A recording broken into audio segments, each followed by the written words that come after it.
Welcome back everybody, my name is Nick930 and today we're going to look at the top 10 most disappointing games released in the past 4 years. These games are notorious for their rushed launches that resulted in buggy gameplay, lack of promised content, and various other broken promises that disappointed gamers. Some of these games were eventually patched or received significant amounts of content and are excellent games today, but most of these games will forever be remembered as some of the worst gaming experiences in recent memory. Number 10, Battlefield 4. Battlefield 4 is an amazing shooter game and probably one of the strongest entries in the franchise, but that wasn't always the case. Battlefield 4 was a complete disaster when it released in fall 2013. The game was incredibly unstable on all platforms.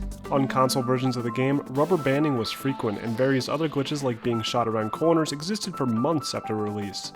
The PC version was even worse, with incredibly poor optimization, frequent crashes, and more than enough bugs and glitches to piss every gamer off. The game's story was mediocre, and while the game did deliver on its graphical presentation, the game's multiplayer map design suffered, and was never really fixed in the end.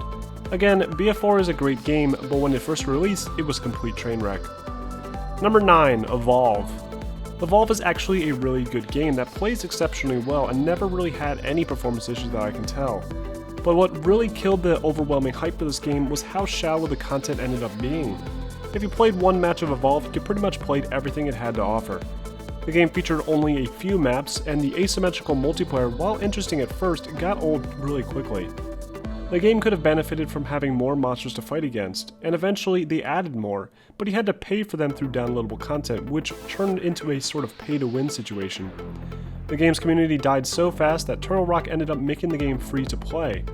The game is still some fun to play with a group of friends, but the community is dead as can be, and without any sort of campaign to play, there's no real reason to bother installing it. Number 8, Watch Dogs. Watch Dogs is the ultimate overhyped Ubisoft game.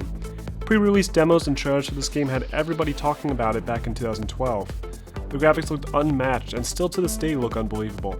The physics on Aiden's coat, the incredibly complex reflective surfaces, the smooth character animations, and the incredible attention to detail were all things players were looking forward to, in addition to the deep open world experience that could have potentially been a more mature version of Grand Theft Auto. Unfortunately, when the game released in fall 2014, we were all greeted to something different. The graphics had been significantly downgraded with much less impressive lighting, dumbed down reflective surfaces, and various other details. The game was immediately criticized for its crappy driving physics, dead open world, and incredibly limited gameplay, and the comparisons between the initial E3 demo and the final product made the gaming world start to question more than ever what to believe at E3 presentations. Ubisoft continues to give us unrealistic expectations even today, but we'll never forget that initial disappointment when we found out what happened to this potential open world gem. Number 7, The Order 1886. PlayStation announced a bunch of exclusive IPs when the new PlayStation 4 was initially unveiled, and many seemed like interesting and unique concepts. The Order was a steampunk third-person shooter game that took place during the Industrial Revolution in London, overrun by werewolves.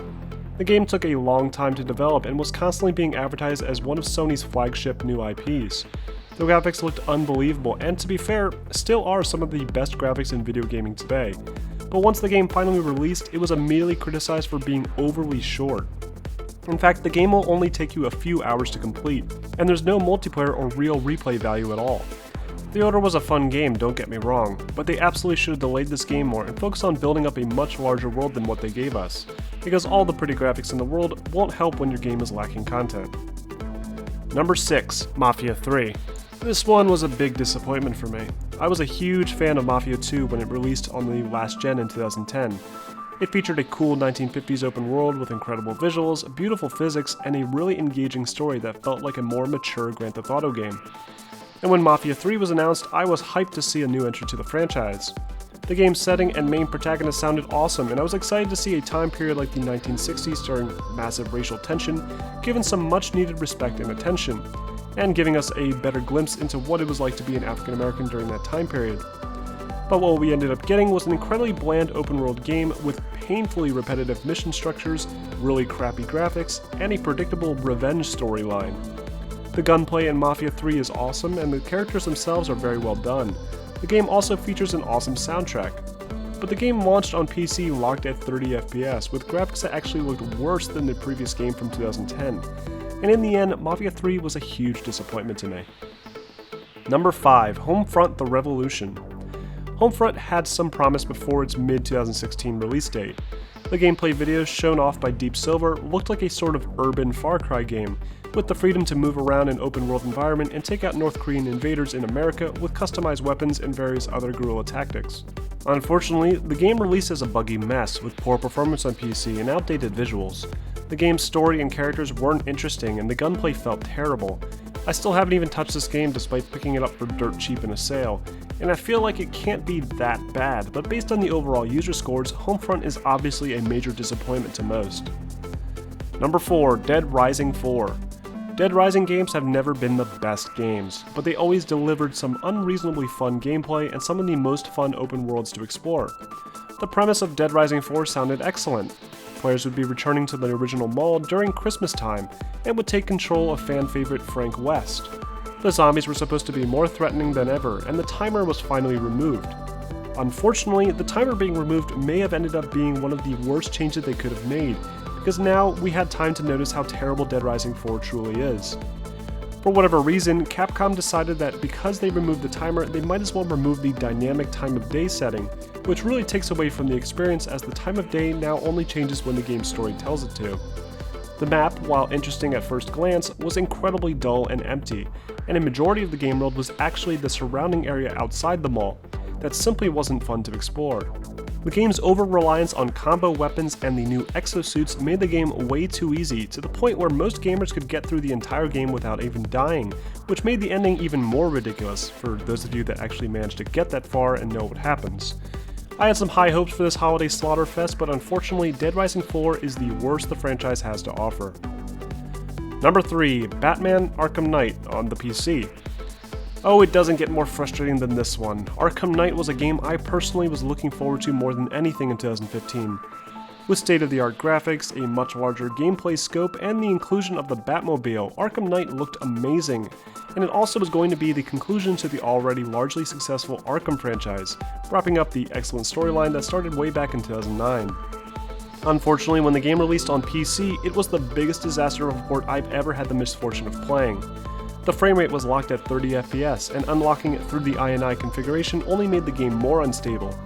The graphics looked atrocious, and the console versions of the game actually looked significantly better. The game's graphics menu only consisted of a handful of settings to adjust, and even at the locked 30 FPS, the frame rate would drop down to the 10 range on the most high-end hardware. The game took months to finally get into a playable state, with patches releasing that removed the frame rate cap and various other graphical enhancements added in to help the game look much better than the console counterparts. But once players were actually able to experience the gameplay, they criticized it for having too much of an emphasis on the game's new Batmobile mechanic. I personally loved Arkham Knight once it was finally in a playable state, and found the story to be an incredibly satisfying end to the Arkham franchise. But even today, the game's performance is unstable, and the texture loading can cause massive stuttering that really ruins an otherwise smooth experience. Arkham Knight was a huge disappointment for me, and will always be remembered as the worst PC port of all time. Number 2. No Man's Sky. I was actually just about to write up a whole thing about that open-world online survival game War Z, and then I remembered that somehow this was a more disappointing game than that. Pitched as an infinite universal sandbox, No Man's Sky released with overwhelmingly negative reviews, as many criticized the game for false advertising and incredibly boring gameplay. The developer claimed initially that you could meet up with other players in the massive procedurally generated universe that they created, and you could team up to explore together, but after players got a hold of the game and started sorting through the code lines, it was discovered that this was a bold-faced lie and no two players could ever meet. The game just now is being given an option to play alongside other players, but the characters are only being rendered as orbs of light rather than full character models. The game world is vast, but unlike the game's screenshots and trailers, you'll rarely run into any variety or interesting dinosaur-like creatures. The game had no real purpose or goal. You could run around and chip some rocks off a wall and improve your spaceship's speed, but after that, you were just stuck with a walking simulator with less and less interesting planets to explore. No Man's Sky is the perfect example of a game that was too hyped up for its own good, and the developer took full advantage of this and completely lied to the loyal community that had helped kickstart it. The game has since received a few updates to try and fix it, but the lead developer said several months ago that they had made a mistake with No Man's Sky, and that admission to guilt alone is enough to warrant this a top spot on this list. But before I reveal my top pick for worst game of this generation, here's a few dishonorable mentions.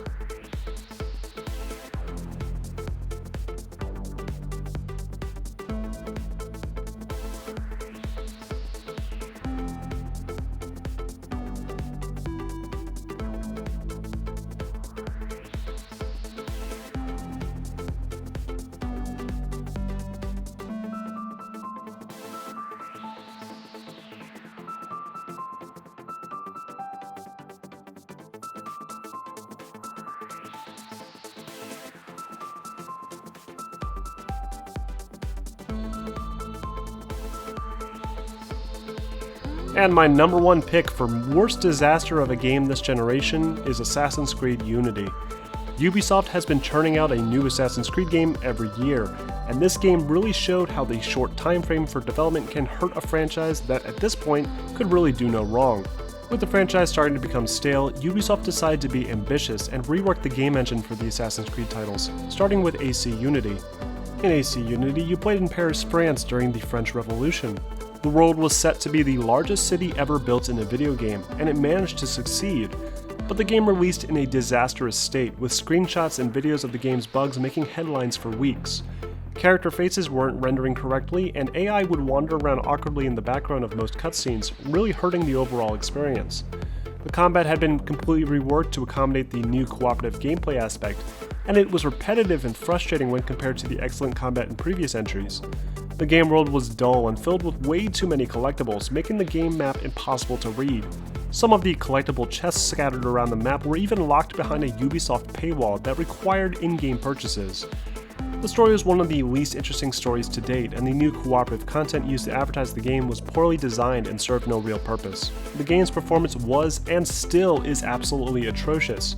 Console versions of the game are locked at 30 FPS and frequently drop down as low as 15 frames per second, and the PC version of the game barely managed to hold 60 FPS on today's top-of-the-line hardware. And worst of all, they removed the ability to pet the dogs in the city, so screw you, Assassin's Creed Unity. And that's my list for the worst games this generation. What do you guys think? What game really pissed you off? Let me know in the comments below, and don't forget to like this video and subscribe to my channel for more top 10s posted every week.